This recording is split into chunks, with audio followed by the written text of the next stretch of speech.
planting the seeds to build communities, story of healing, connection, and prevention.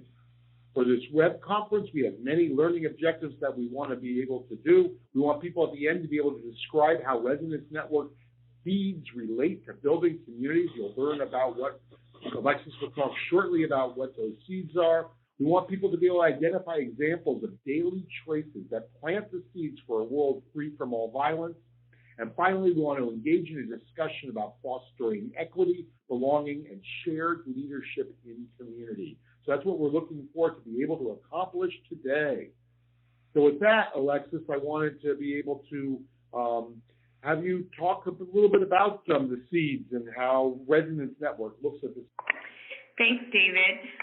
Resonance Network articulates a theory of transformation of a culture of violence. And we think about that from the perspective that we can only transform a culture of violence when there's, number one, widespread alignment with a bold vision for a culture where violence isn't normalized. And so our participants are contributing to that bold vision and sharing that bold vision of a culture without violence by responding to that initial text chat question. It also requires that there's individual commitment to personal transformation. And so what you see here on the screen is our concentric circles that describe our theory of change as starting with ourselves, with a deep commitment to personal transformation. And then the next circle is the one that we're going to dive into a lot in this conversation today, and that is that deep relationship building in communities as the place where we experiment and practice alternatives to dominant culture behaviors and norms is a place that we have to energize, and a place that we have to be in practice and reflection around if we're going to take this vision of a world without violence and actually make it a reality. That we have to plant seeds of deep relationship building in communities. We see communities as the leverage point for the kinds of transformation that we're hoping for in the world. And then lastly, that it's through that practice that we develop the will and capacity to create the systems that actually reflect these values, and then to be able to take those to scale. And so this framework of transformation beginning with ourselves, that we practice and experiment and learn and iterate within communities through deep relationships that we're building in those communities. And it's through that we're able to impact our collective systems. And those concentric circles might reflect, for a lot of people on the call, a similarity with social ecological model. The social ecological model of prevention has some of the same concentric circles. And, we are engaging a network of folks who also, in addition to preventing sexual and domestic violence, like these realms of our activity and engagement in our world are also the places where we can live into this bold vision, and we can be creating, and we are creating. We're going to hear from so many people who are creating this world and living this world right now today. So we're happy to be on this call. We're happy to hear all the stories that our guests are going to share with us, and we're happy to hear what the community organizers and the preventionists and those who are deep in their communities are already doing in order to make this vision a reality. Some of the ways that participants in Resonance Network are living into that vision right now are represented in these seeds that are in the image that is on the screen right now. We're planting these seeds through our engagement within our communities, and so. What are we doing to bridge difference? How are we being embodied? How are we practicing embodiment? How are we healing ourselves? How are we, interrupting dominant models of leadership and actually exploring what power sharing and shared leadership looks like? Where are we cultivating joy? Where are we creating together? Where are we just creating space and time to invite spirit, to invite our creative selves, to invite our ancestors, to invite the energy of our descendants, to to pull us forward into a world that we know that we can have there. Which of these seeds are you lifting up in your community work? We've got lots of people who are working on welcoming and nurturing our whole selves, building relationships, right? Relationships is a building block of community. Absolutely. Lots of folks who are doing healing work, somatic work. These are, seeds aren't mutually exclusive. Some of these seeds, one is incorporated within the other, right? To prioritize truth telling and accountability can be very healing. And so don't take it lightly. Don't feel too rigid around making choices. 84% of folks on the call, David, are engaged in building relationships, which is just fantastic for community work. Half of the folks are engaged deeply in healing, and we have a huge percentage of folks also welcoming and nurturing our whole and creating. So, Alexis, I'm really glad we've got three great guests that are going to be joining us today. We have Corrine Sanchez, who's with Tewa Women United. How are you doing, Corrine? Hello, David. I am doing great, and it's wonderful to be here and see all of those responses to the questions. Great. And I'm going to put your picture you can see there, that's Corrine in the upper left-hand corner, and so glad to have you joining us. We are also joined by Quentin Walcott, who is with Connect New York City. And Corrine uses she, her, hers, and Quentin uses he, him, his. How you doing, Q? And Quentin goes by Q. So how you doing, Q? I'm doing well, David. All my friends and family call me Q, so feel free to do the same. To everyone, I'm glad to be part of this and looking forward to this experience. Great. And you can see a picture of Q in that nice outfit there. And I'm really pleased to be able to have Tanya Esperanza. And how are you doing, Tanya? Hi there. I'm doing really well. Thank you. I'm so excited to be in conversation with you. Our next guest, Corrine, and have Corrine sort of talk about some of the intentions in the work that you do. So go ahead. Hello, everyone. It is so wonderful to be with you. I was just thinking about the day and the sun and setting up the new intentions. So for us at Tewa Women United, our work is really grounded with the spirit of our ancestors, the wisdom of our grandmothers, and the loving gifts of Na'ochokuyo, which is our Mother Earth. And the intention that I come into this work with and that we've come into this work with is about healing our communities. We believe that as we heal ourselves, we heal our ancestors, and we transform the future of our children. And I grew up in this wonderful circle of women that came together, pulling on our ancestral wisdom, pulling on our spiritual energy, grounding in the lands of our community and the mother tongue of our families. For us, that is the Tewa-speaking communities, and in the logo that you see in this slide represents six women, representing the six Tewa women, and in the center is corn, which is a very powerful giver of life and blessing to us. And then you also see one of the women holding a basket of bread, as we believe that food is healing, that food brings our communities together.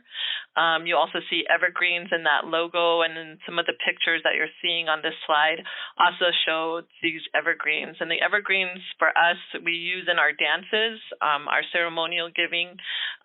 They create and contribute to the winds that move thought and prayer and blessings in this world. They lift our prayers up to our connection to as one with our breath. And so when I look at talking about today and the seeds that were shared earlier, a lot of those are incorporated into how we as Tewa Toa move in this world with our ancestral breath and the connection to the seen and the unseen, all that is surrounding us, all that we draw energy and strength from. And the building of community and that relationaltivity is a powerful piece of that. So relationaltivity to us is about the relations in movement, the connections from the youngest of us to the oldest among us, to the spiritual energies that continue to guide and give us strength. And our work here at Women United has been about co-creation with our families and our communities. It's been about drawing on the power that we have that comes from us as women. We come from our centering, our womb, our love.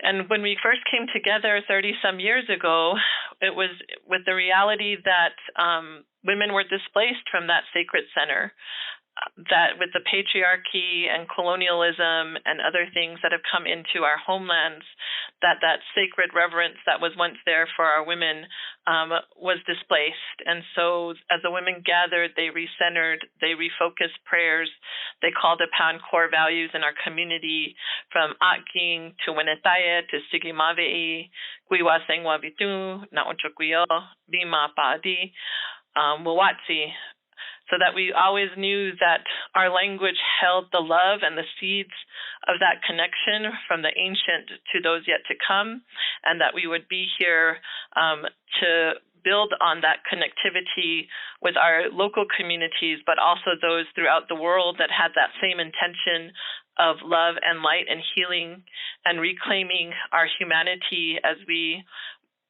move to bring more light into this world that counters the darkness that we face. And that darkness is powerful, and yet we are here to remember through our songs and our practices that we are just as powerful, and that light can overpower dark, and that we still exist in shadows, even in that lightness, but as we continue to grow that love, we continue to connect to one another. Thank you. Thank you so much, Corinne. We're going to ask each of our speakers just to talk about the intention behind their work. So, Q, I'm going to pass the podium over to you and talk about the intention of the work that you're doing. We heard about the work that Corinne did. Can you talk about the work you're doing over in New York City? The intention that I'm thinking of in terms of my work and the work of my organization in New York City is really about accountability and harm and working together. And what does that look like? And particularly when we just thinking about, Connect's work and being part of the Urban Justice Center when we first started, and we kind of strengthened our wings and sharpened our analysis, and then later set up on our own. And along this path, the wind kind of whispered in our ears, asking us a question and posing a question to us. What would gender violence prevention look like in New York City? So that became our horizon question. What would violence prevention look like in New York City, this international city where over 8 million people and stories called home? Can you imagine that? And I know we asked that question, but when you think about that question, think about what does that look like? What does that feel like? What does that smell like? And what does it even taste like? What would your work be like right now? I know many of us on this call or in this webinar do this work, prevention work or intervention work, or working with communities where harm is done. Just kind of imagine, what it would look like in your neighborhood, in your community, and what would it take to achieve it, and not only to achieve it, but to maintain a community or a city or a country where there was no violence. And I challenge you all to kind of look outside the box of the ways that we've been socialized to view harm, power, and oppression, and what would clear the pathway to this new way of being together. And for us, when we started, when we began imagining what that would look like, 9/11 came along and changed everything. These wonderful, beautiful people and communities that we were looking to work with went underground and disappeared. And if our goal was really to realize and imagine what prevention would look like for future generations, we needed to go where the people were and build relationships and trust so we could imagine this together and figure out what was needed again to maintain such a place. And we started in a city where there was the most violence that was reported, but not necessarily where the most violence was. And that was in a place, in a city of its own called Brooklyn, one of the 5 boroughs of New York City. And we did street research, and We learned from stories where the people were, we went to grocery stores, laundromats and bodegas, trains and bus stops and schools and community centers and clinics and churches and mosques. And we did this in such a short period of time with the cadre of people who belonged to that community. So eventually this work that we imagined grew into Queens and the South Bronx and other parts of the New York City, all parts of New York City. And then, several years we moved into another community, uptown Harlem, the community where I grew up, and moved into an old public school named O'Berry Dempsey Center across the street from the famous Mosque Number 7 where Malcolm X used to speak on a soapbox on the corner of 127th Street and Lenox. This building is an old school, so it has the off-white walls and off-white tiles as you walk through, and it brings back those memories of running down the hallways and climbing up the gray painted stairs to get to class on time. And the Reverend Oberia, who the building is named from, was a gun-toting pastor who would shut down the drug dens in the community, and he faced resistance from the police who weren't really invested in that community. So just to think about what it would look like, again, to have a community where there was no violence. And you can hear in the background the police and the sirens, and that's an example of what New York City was. So we listened to the community, and I'll share with you later what we came up with. Thank you. Thank you so much, Q. And the serendipity, the reality of our world comes here.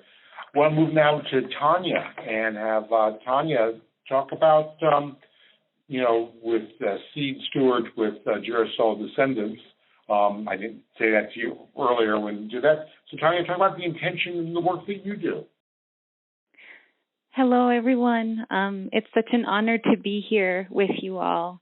I'm going to invite you all to pause for a brief moment and take a deep, deep, deep breath.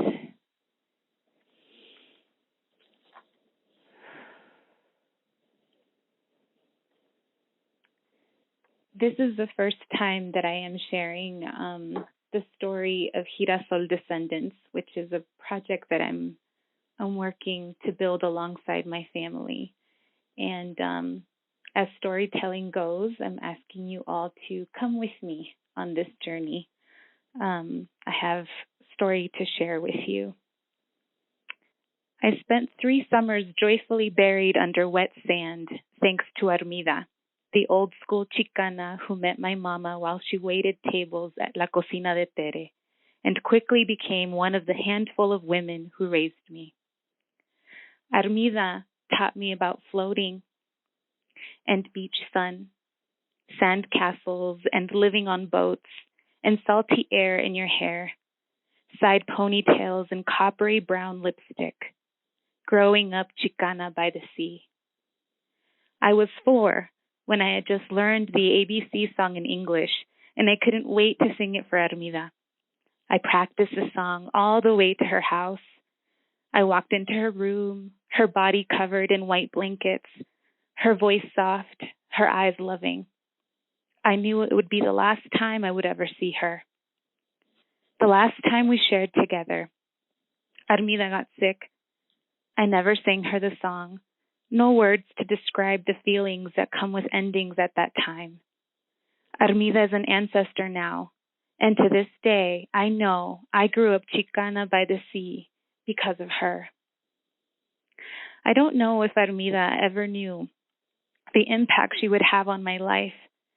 As I honor her memory, remembering the simple, mundane acts of humanness she offered, creating the most joyful, glittery aspects of my childhood, I think about the ripple effects we experience in our short lifetimes and wonder if maybe what we can pass on as future ancestors lives in the lessons offered to us every day in the layered, contradicting simplicity of being alive. Armida loved me, made a home out of sand and ocean water for both of us to live our joy. Her love is not a social justice movement that everyone knows, but in my childhood, her love was justice. Her love, like the love that grounds many of us and inspires us to keep trying, even and especially when we fail, is what deserves our awareness and thoughtful attention. It's the reason I dare to dream about parenting. I've been doubtful of many things during my time alive. The only thing I've ever been certain of is my dream, wish, calling, commitment to be a mother to Sol one day. In these times of such hurt, dreaming of becoming a mother is terrifying and bold. To have these dreams, commit to them, and do is the work of believing, trust, the work of love. I write about Sol, speak of Sol, and to Sol often. I used to think I needed to keep Sol to myself, like uttering their name would spoil their arrival, but they came in a dream almost a decade ago and named themselves. I know now Sol is an ancestor returning, an ancestor I'm welcoming into this world with an altar of words and love letters like I do with veladoras and cempasúchil flowers on Dia de los Muertos for our dead. The more I speak of them, the more they become. The world I believe in and love is like the baby Sol I believe in and love. I've never seen or touched either of them, but I'm committed to being a part of the dreaming, plotting, and loving that brings both of them into existence. I spent years casting my soul desires into the water, articulating this love to people I trusted, and then when articulating wasn't enough anymore, my commitment to the responsibility I have to Sol and their future descendants asked me to be more courageous. It asked me to take a leap at aligning my gifts with the next iteration of my purpose. During this time, my mother's father passed. At his funeral services, I was floored at the collective grief our large family held for him and the deep, vulnerable love we held for one another. What was most striking was that in a sea of 300, many of us had never met. Many of us had no relation to one another anymore. I asked myself, how could this be possible? How have we become so disconnected? And then I asked myself something different. I've been organizing in various realms of social justice now for over 17 years. In all this time, I've had the honor of organizing alongside strangers who later became beloved community, neighbors who have become chosen family, but I've never attempted to do this change-making work alongside my blood family.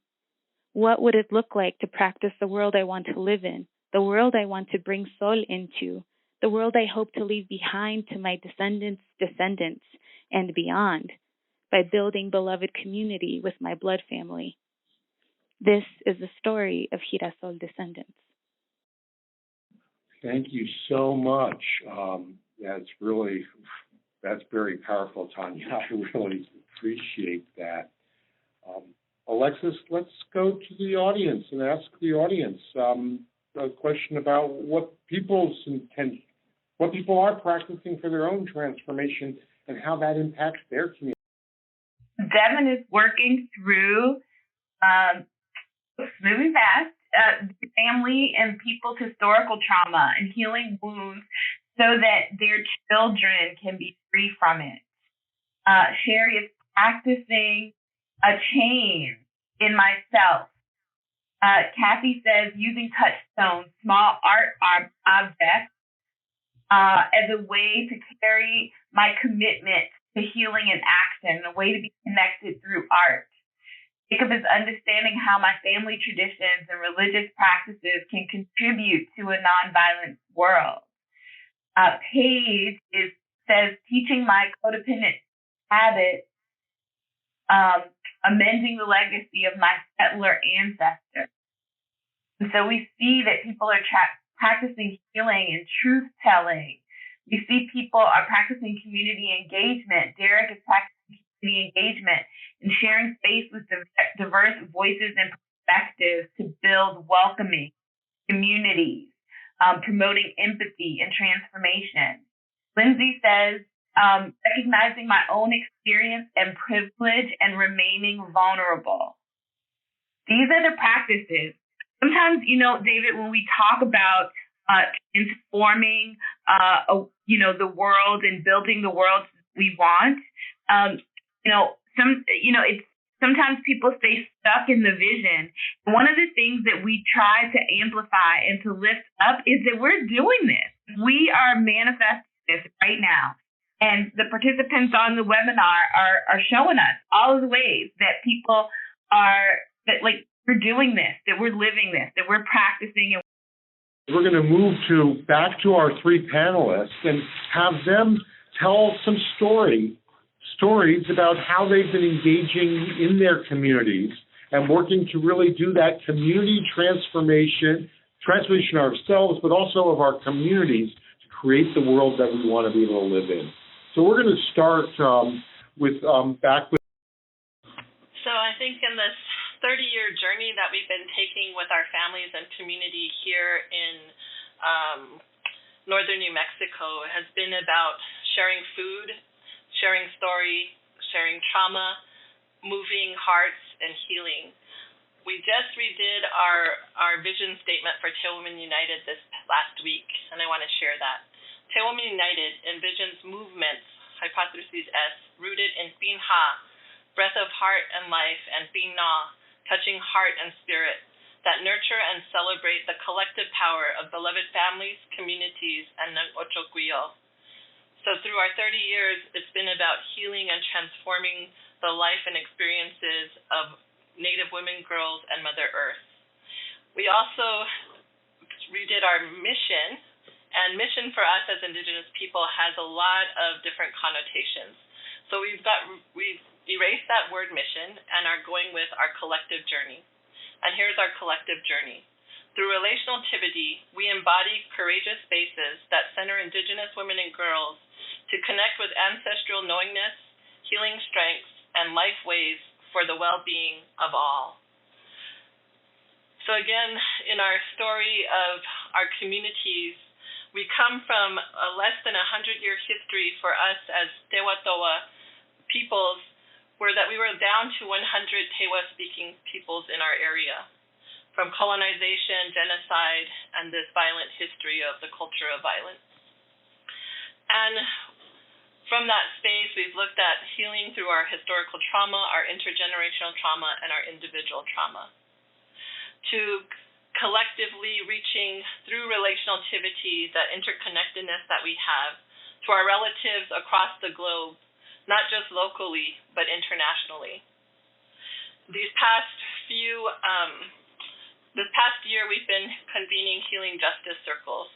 Because we're connected to different movements, as was mentioned before, we are in reproductive justice, environmental justice, and gender-based violence. And we come from our culture as our strength. So we're braiding in Opeti and connecting and weaving together these movements to ask the questions that I think were asked here earlier. What is healing and what is justice? What is healing and what is justice for you, your families and community, and for our collective system? In these circles, we brought together our local partners, our state partners, our national partners, our Engaging Men and Boys Circle, and Tewa Women United's own unique circle. And we're asking these questions throughout. We're sharing bread, we're sharing feast, as we also look at how is food healing. We come from a land-based community, and Tanya's story speaks so beautifully to that, where Mother Earth, Na'ochoquio, has given us all the gifts that we need to heal ourselves, to cleanse ourselves, to nurture and continue to grow. She, in her own way, is her own ecosystem, and we, as her relatives, are responsible for her protection and for the continued life-giving force that she spreads throughout this world, and that our breath is connected, our ancestral breath, as we live in this biosphere. Breath is one. So when we talk about Binha, touching heart and spirit, Binha, which is our breath, that was our commitment. And so in these circles, we talk about vulnerability, we talk about genocide, we talk about violence that is impacting our communities, and we share story. We talk about the collective hurt, and we talk about the collective healing. And in our work and what's come out of these circles, in the braiding of everyone's voices, is that just some quotes I want to share is that healing so deeply that the earth is cleansed. Healing is a journey of releasing, of breaking through heartbreak. Healing is collective, that a community can do it together as a people. Powerful dreaming and cleansing.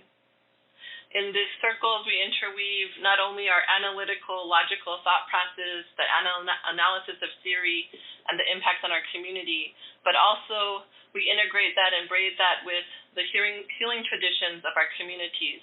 So we've invited different healing practitioners in. Veronica Iglesias was one who led a beautiful cleansing ceremony for our activists, our helpers that help others to release and let go, so that they're creating space and spaciousness to bring in the joy and the celebrations as we also continue to face and speak out with truth, powerful truth about the experiences of our community. We also held a full moon ceremony with our elders, our Seyaing from our Tewa communities, with our circles that matched, that lunar calendar. We aspired to wholeness together. We're talking about justice and what does justice mean to our communities. And justice has often been done to us but not with us. And so how do we collectively think about, collectively co-create together the world that we want to live in? How do we bring these movements together that are often practiced in silos? How do we draw on the strength of our land-based communities to create those culturally rich models and share them with the world? So for us, we have our corn model, which comes from our Atking Healthy Sexuality Body Sovereignty Prevention Program that was collectively created with healers and teachers and language teachers and community members and adults and young people, transgender, LGBTQ, to come together to create a curricula that spoke with our cultural strengths to our young people around responsibility and accountability and a loving caring for one another. So we're incorporating our core values and weaving those throughout the legacy that we have here at Tewa Women United for the past 30 years.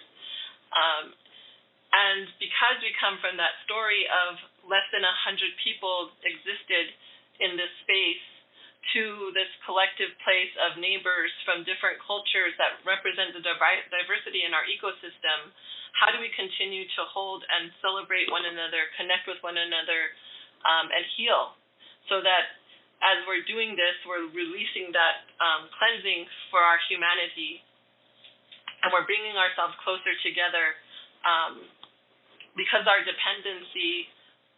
we are interdependent and we depend on one another. So these circles have been powerful in connecting us through distance, through gender, through time, through energy, through moving spirit. The picture you see in the center of the slide is from my community. It's a cottonwood tree. It stands in the middle of our pueblo. My Tewa name is Kaperepovi, which means cottonwood flower.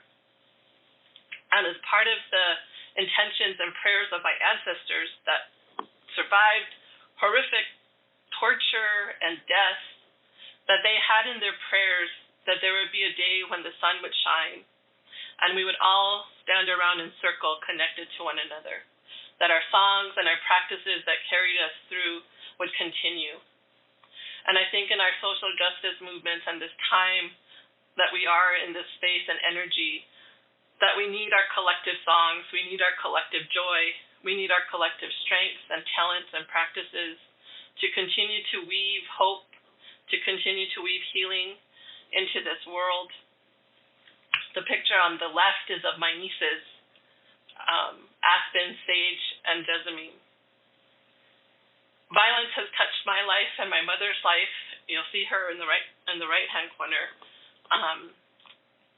And it was because of this powerful group of women that sought their inner healing. They transformed their life, and they transformed the lives of their grandchildren. And so in all of this opeti and cultural reliance of song and spirit and energy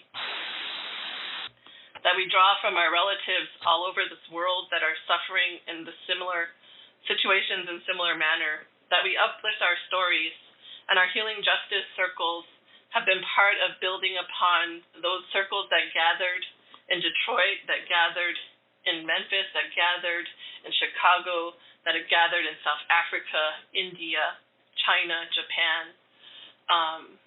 In our 30 years, we've connected to all of these places, the Philippines, around this destructive force of militarization and imperialism. And what we've seen in all of these circles was the strength of the collective power of women that starts with a simple circle of 2, of 3, of 4, of 10. And in this connection to resonance and the move to end violence and all the work that you all are doing in this world, that energy flows. Remember I mentioned the evergreen, that we're shaking our branches wherever we are, that we're creating movements that connect to one another, even though we cannot see them physically at times, that the breath of the winds, the butterfly wings, the brushing of our hair as we walk outside and take deep breaths, as Tanya reminded us to breathe deeply, our connections to one another, to touch foreheads, to touch noses, to touch hearts. And this is the work that we've been doing as we address sexual violence and trauma, gender-based violence in our communities, as we look at environmental degradation and harm that is continuing to happen to Naochokwiyo. And as we look at our procreation, the continuation of life, that we look at the diversity of families and communities, that we're creating new words and we're bringing those into being, we're breathing them in. Elder Kathy gave us relationaltivity so that we could see relation and action and connection together in one. The collective voices of our Tewa communities as Tewa Women United took away mission and put in place collective journey. And so the power resides in each and every one of us to step into through that healing, and I feel that it's been a gift to be able to step in where my elders have blazed that path, and for us to continue to move forward in the story sharing of our lived experiences so that we are not erased from books, we're not erased from memory, that we continue to be and continue to exist in the breath that connects us all, and that we recognize our strength to stand together against, collectively, in our power, against those forces that hope to divide us and conquer us, dismantle us, discard us. That the greatest power of prayer and energy that we have is love. And that I hope that that is the legacy and story that we continue to share as Tewa Women United. Gutawaha. Thank you. We're going to move to Quentin Walcott and have Q share about. So the work at Connect, what really makes us unique, and not so much unique anymore, is that. But when we first started our work, 15, 16 years ago, we felt that it was important that to really deal with this issue of preventing violence and living in a place where violence no longer exists, that we had to be holistic in our approach. So it always made sense for us to look at engaging men and boys. So we've done that from the very beginning. And I don't think you can really do prevention work if you don't think about men and boys. And not just harm that we may do, but also the experiences that we've experienced that contributes to the harm that we do in our intimate relationships. And this poem kind of always sets the frame for me to think about this work. I am a man. I learned to be a man. I learned to be a man from the pain of being a child. Now that I'm a man, I've learned that I was never a child. When my eyes tear as a man, I'm actually crying like a child. I'm a man-child. I am. So when I think about what it means to be a man, what it means to be a boy, growing up, being socialized in a society, trying to live, kind of boxed into this idea of what manhood is or what masculinity is, or what this gender binary is. You know, you are this, that other person is that, you're black, you're white, you're male, you're female. All these things that kind of limit us in terms of who we are as human beings and how we interact with each other. So I think about the young people that we're working with, in our work in New York City. Our colleague Marlon, is working directly in schools, and I've worked directly in schools with him. And I just think about working in a school in the Bronx where we come in, and this is an opportunity to work with not a non-traditional school. Much of the work we do with young people is in non-traditional spaces. But in this school, there's young men ranging from 19 to 21, or 17 to 21, ninth grade, with that level of credits. But walking into this classroom, really understanding that these young men who are experienced or involved with, intimate partner violence, teen dating violence, but then also other forms of violence in their communities. Many of them who are involved with gun and gang violence, but they're really approaching this from a perspective of realizing that these young men, or these boys essentially, and young men, have never really experienced childhood. So their childhood has been a place of being parentified or being adultified, in the sense that many of these young people posturing, and I know we kind of look at masculinity and toxic masculinity and hyper-masculinity as a negative thing, but through this work with the young people that we've been experiencing, these forms of masculinity are really a defense, a mask that they have to put on to navigate their communities. So these young men that we approach in these classrooms, for many of them, they are taking care of their younger sisters and brothers. They're taking care of their parents.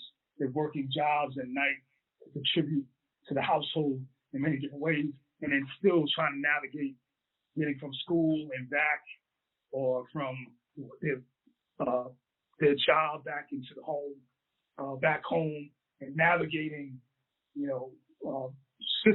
police systems and police who are targeting them. They're navigating other gangs and being recruited and really trying to just kind of get through the end of the day. And looking at masculinity rather than as this harmful thing, which it is, looking at it as in terms of masculinities, but to look at it as an entry point into having a conversation and allowing these young men to tell these stories. And we do that in these settings pretty successfully, because we see them as and approach them as human beings.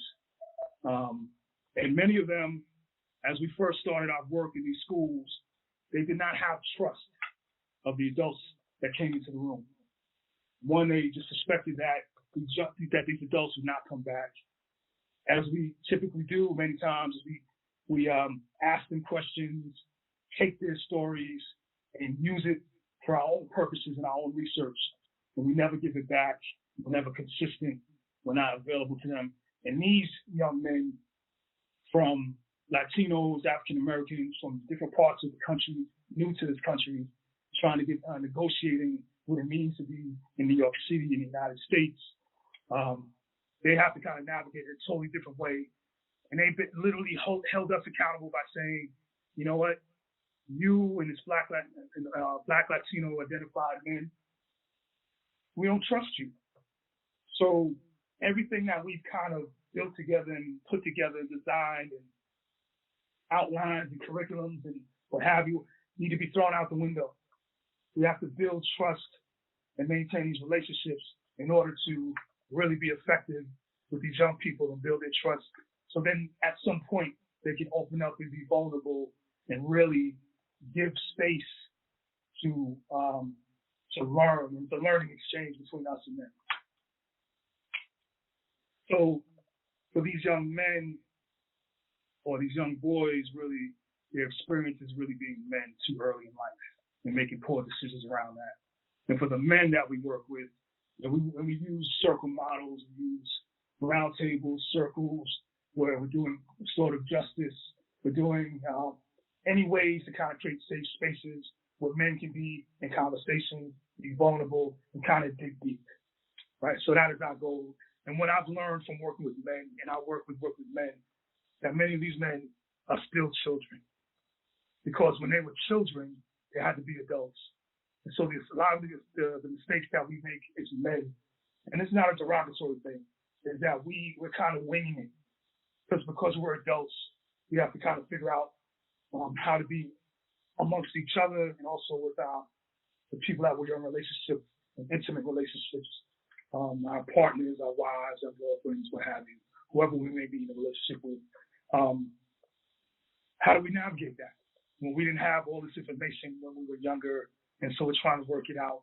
And this is not to excuse violence, but we have to have an understanding, so we have that entry point to have these conversations with each other. So this is the work that we're doing, and these are intergenerational spaces. These are interracial spaces where we're talking about many things that we talk about in terms of trauma that we've experienced in our own lives, through our families, through even, transatlantic slave trade that impact our communities and our families today. It's like in our DNA. But really tapping into the vulnerabilities and the healing and the resiliency that is also in our DNA. And to really kind of understand that men are experiencing that. Because if we don't recognize that, we cannot really think about how men and women can work together, or how can men with other community members be in community and look at our own violence and how we can prevent that. So in bringing this work into spaces in the community, looking at art as a tool to bring people together and express, it's important to really bringing this really difficult subject and topic into other spaces that really have been impacted by gender-based violence and other forms of violence. So our roundtables is something that we do right there in those off-white walls in Harlem, but we also do that throughout the boroughs. And we're finding that this method of being in conversation and storytelling is more impactful and powerful than being in formal training and workshops. This is a space where people who may not be able to get to us throughout the course of a day or experiencing other forms of hurt and harm have these spaces to be in. And every thread and every conversation, every theme that we have, our thread is accountability. We're looking at accountability with compassion and vulnerability, so we can definitely move to a space where healing can happen, and these spaces become healing spaces. And then looking at, something that we look at and we keep focused on is that we cannot, when we talk about accountability, from my experience as men, unless they're at a higher level of self-awareness, can hold themselves accountable. So we must be in conversations, particularly those that we do harm to and that we respect and can really hear about the harm that we've done, the successes and transformations that we've made as well. So that's very important. And the work with young boys cannot happen without the work with young women and young girls as well. So this is this poem to kind of frame the work that we do. And it's she said to me, in fear of never being believed, if I speak, I fear that I will never be silent. Even in my silence, I scream for less to say. For no word or words can mean what I mean to say, and the wrong words are deafening. So silence. And this is a testament to women and young girls being silenced many times because of men and boys and our experiences, and we being the center and we being the beneficiaries of patriarchy and male supremacy, and privileges and entitlements that we have. So it's important that I work with young women, and I work particularly over the last couple of years has been with dreamers. These are young girls that are dreamers and young women that are dreamers and that are experiencing the United States with pause and fear of what will happen with their parents, particularly in this climate that we're living in. So our work with young women has been very, very powerful. They represent the hope and great energy around dealing with the harm that they've experienced, transforming that, being empowered, and us allying with them to kind of be that way. And the picture in the right-hand corner is with our Dreamers, the Young Women's Discovery Circle. That's they came up with their own name, and they met with the elders that we work with. And this is it's a cultural exchange. It's a generational exchange. So it can be, it was an enlightening, very enlightening experience. We thought would be for the young women, but the elders who were really encouraged to tell their stories about their lives, and they may not have been able to, and young women who have, living a different type of life. And we make these assumptions that young people, that we've experienced the same thing as young people, but very, very different contexts and realities. So the elders learned so much or equally as much as the young women did. So that's a beautiful experience of bringing circles, bringing generations together, talking about trauma, talking about resiliency, talking about healing and what that looks like. So, and again, we run women's circles and interfaith roundtables and what we call community dialogue, where women and men come together and we can be in these spaces and put into practice the things that we learn on our own and figure out ways that we can ally, share leadership, and be together in those ways. And focusing on the young people that, in our time, we're doing our work with our generation so that they continue this work and be in a better place and safer place in their generations. And I just wanted to kind of highlight one of the actions that we have for the men, because we're trying to move them from people who do harm, people who witness harm, to being allies and activists and accomplices with women and girls and folks from the community, no matter how you identify. So we do this Father's Day pledge every year that kind of culminates the work that we do every single year, not just with men, but as with men, women, and young people together to put into practice, reasons why we pledge and looking at why that's important and what is the impact and what do we walk away with. Just saying these 5 or 10 point pledges, but actually living and practicing that together as parents, as father figures, as mothers, as young people, brothers and sisters, what have you. So these are just some images of why people take on this pledge. And every year we're looking for 10,000 men. Started in New York City, it's in 55 cities now. And this year or next year we're going to be bringing it to the Washington, D.C. Mall. And these are just some examples of what happens here in New York City and also in Rochester. Yeah, Q, I really appreciate this, but we want to be able to have enough time for Tanya. And right, close it right now. Great. I just wanted to kind of end with how we plan to look at this and look at our work in our communities as men, women, identified, transgender, LGBTQ communities.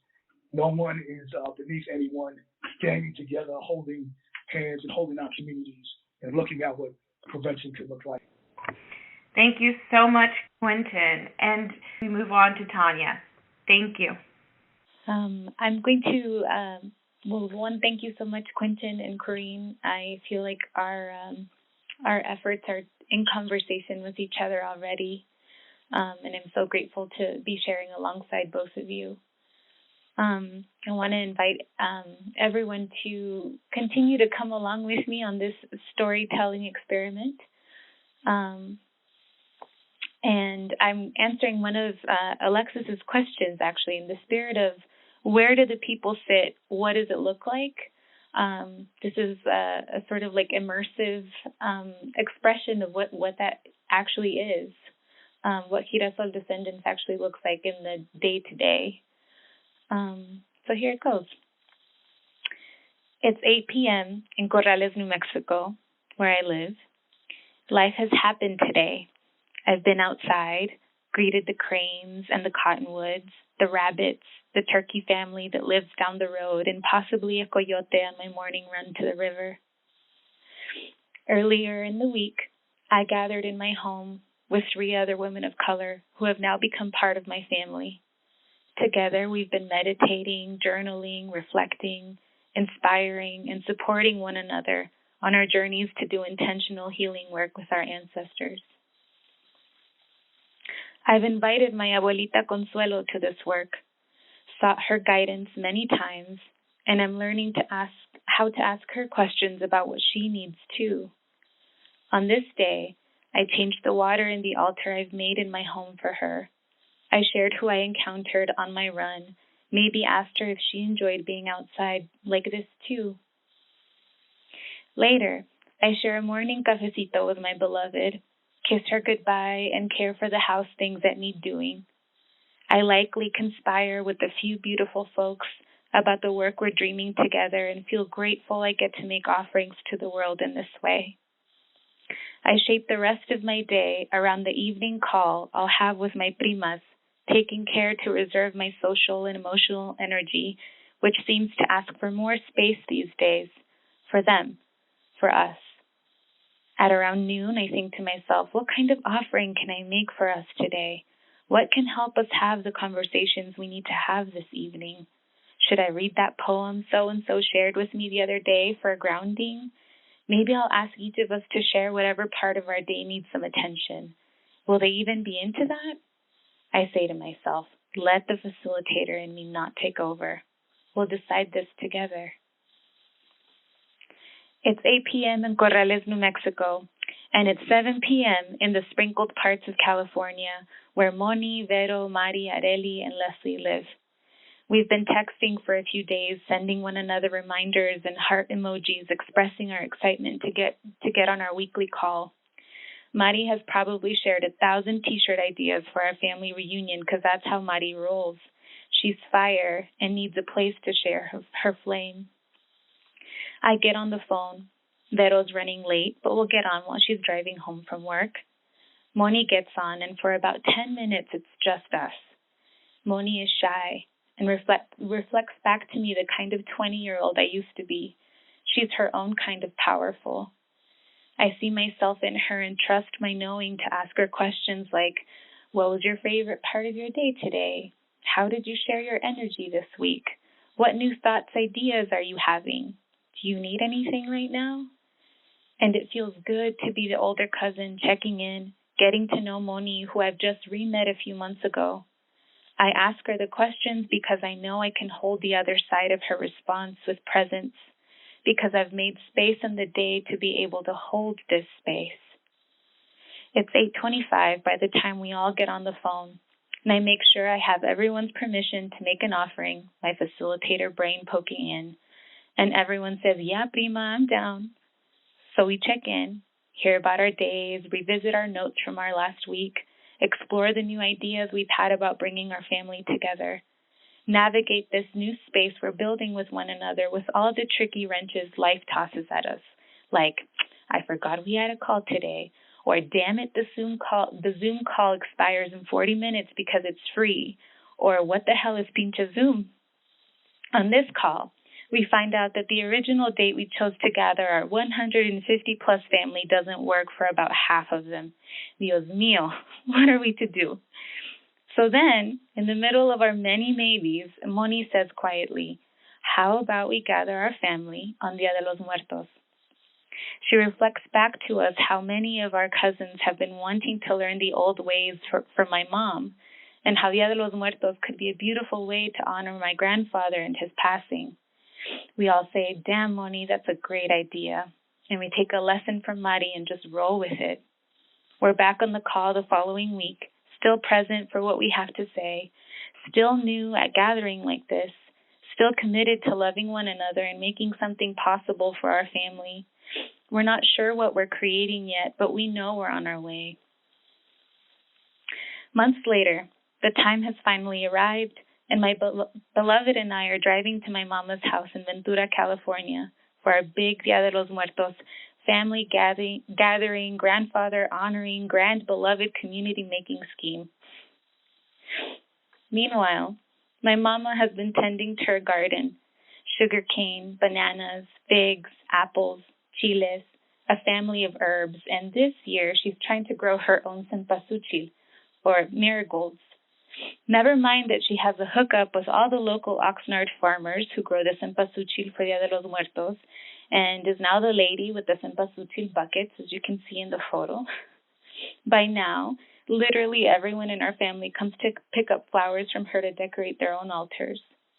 My sister, primas, tias, my beloved, and I share a full week relearning the old Dia de los Muertos ways my mother learned from her grandmother and her grandmother's mother. We share the week when my mama proudly cuts banana leaves to wrap her very special tamales nejos to offer alongside mole, while we listen to stories about how she became her community's death-grieving doula at 12 years old. My mother has a gift of knowing how to prepare her community and the spirits for transition, and it's no wonder that she's become the matriarch in our lineage who holds the knowledge of our ancestors.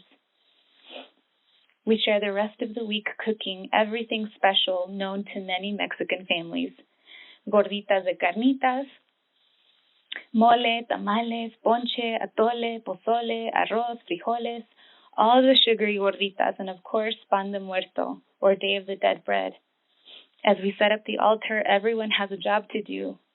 We make a path home, made of marigolds from the outside of our house all the way to the altar to show our ancestors the way to their celebration. We eat, our ancestors eat, we cry, we pray, we laugh.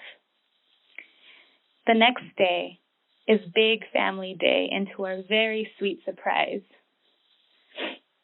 this happens. About 80 of our family members show up throughout the day for this big family gathering that my primas and I had been planning for the previous 9 months.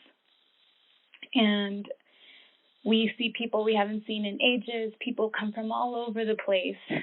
And we hold the complexity of what it's like to be together. There's a tío who is begrudgingly there, who brings his own food and his own beer and sits in the corner sulking.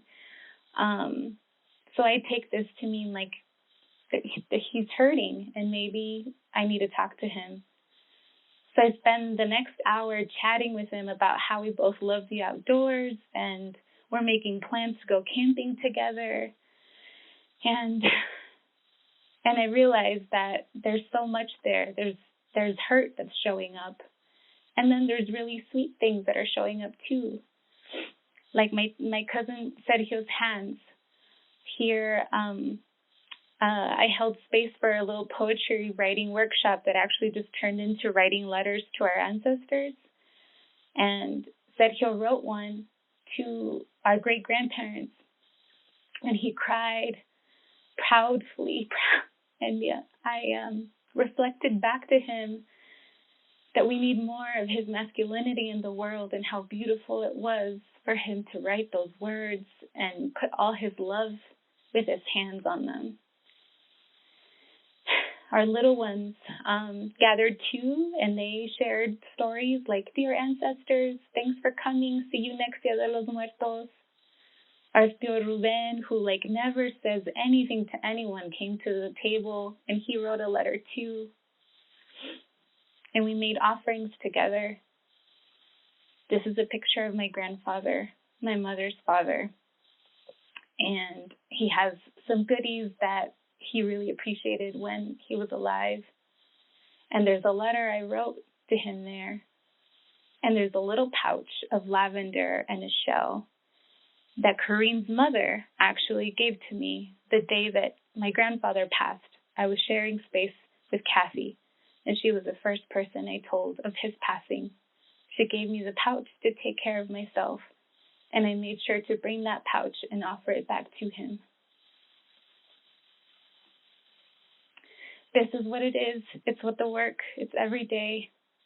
I don't know what the end game is necessarily, but I do know that it started a long time ago, not just with that gathering. That gathering was a spark. The practice is every day of inviting the land that I have the honor of living in, the ancestors that I'm doing work with, like my abuelita Consuelo, the intentions that I show up with my cousins, to support one of the last matriarchs in our family in showing us the way, one way, to more freedom and liberation for all of us. Thank you. Thank you so much, Tanya, and everyone. I'm so moved by the stories as we think about what we are being inspired to do in our communities and what we're already doing in our communities. Please look for opportunities also to connect with Resonance Network. Look out in the next couple of months for invitations to calls, to storytelling spaces and opportunities, and for opportunities to connect with others who are doing incredible community building work, to learn together and to take some of these courageous steps into families, into your neighborhoods, into the places that you called community, and build from a place of love, being willing to take bold moves with vulnerability and your whole heart. I'm turning it over to you. So I just want to I'm going to give each of our closing speakers 3 words to be able to say your reflections on the final thoughts in the final minutes. So I'm going to start with you, Corrine. I know I'm putting you on the spot. 3 words or 1 to 3 words of reflections from today. Community, power, love. Thank you. Q, 3 words. We will win. And Tanya, 3 words. Gratitude, gratitude, gratitude. Well, I carry all of those, and I want to really thank Alexis. I want to thank Corinne. I want to thank Tanya. I want to thank Q. I want to thank Tori for all the work on the background, and Ashley, who's also been doing work on the background. And I really want to thank all of you in our audience. I invite you to join us at PreventConnect. Invite you to join us with Resonance Network. Invite you to join you for our next web conferences that you'll be hearing about, because this is a conversation that must continue of how we build community to create change. We transform ourselves, we transform our communities, we transform our society. Thank you all so very much. This concludes today's Resonance Network PreventConnect web